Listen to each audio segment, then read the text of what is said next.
Well, you guys, chick season is upon us, and so many new people are flocking into the chicken world, so to speak, to get chickens. And I'm going to teach you some really common chicken keeping terminology that you're going to want to know in the chicken keeping world. All chickens are called chickens, both males and females. They're all chickens. You have your roosters, and then within roosters you have cockerels and cocks. Cockerels are roosters that are under 1 year of age. Cock refers to roosters who are over 1 year of age. With your female chickens, pullets are under 1 year of age. Hens are over 1 year of age. You'll hear large breeds. Those are breeds like Brahmas or Jersey Giants. You'll also hear standard breeds. Those are your regular sized chickens. Those are things like Leghorns, Rhode Island Reds, most of your production breeds. And then you'll also hear bantams.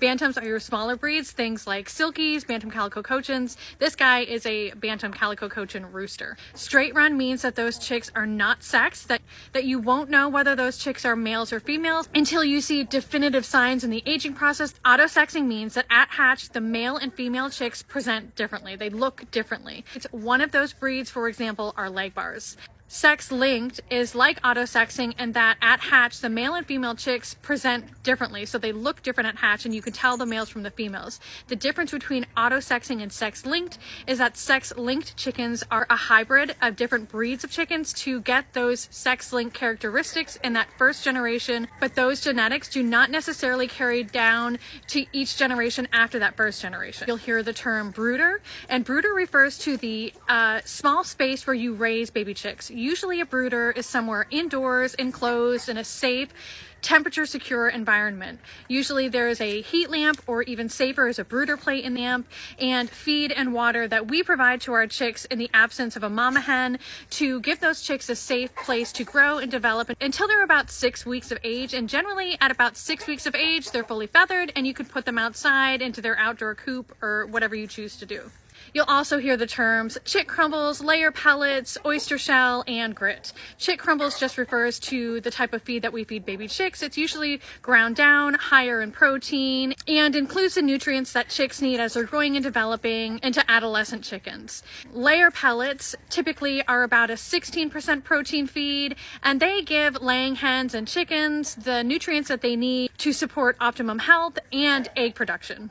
Oyster shell is a supplement that we give chickens free feed in their pen, meaning they have access to it whenever they want. They're not forced to eat it. And oyster shell offers them extra calcium in their diet, and the calcium promotes stronger eggshells. Grit is sort of like a small pelleted sandy substance that helps chickens break down food within their crop before it gets sent through their digestive system. Chickens who free range don't necessarily need grit in their diet because they pick up grit-like substances throughout their free range environment in general. Let's talk about chicken anatomy. Both male and female chickens have a comb. These right here are their wattles. They actually do have earlobes. They're up over here. Some people say that the color of the earlobe determines the color eggs that they lay. I have not found this to be true because my silkies have blue earlobes and they don't lay blue eggs. This area down here around their booty is their vent. Both hens and roosters have hackle feathers around their necks, although on roosters, they have a much more pointy shape than hens.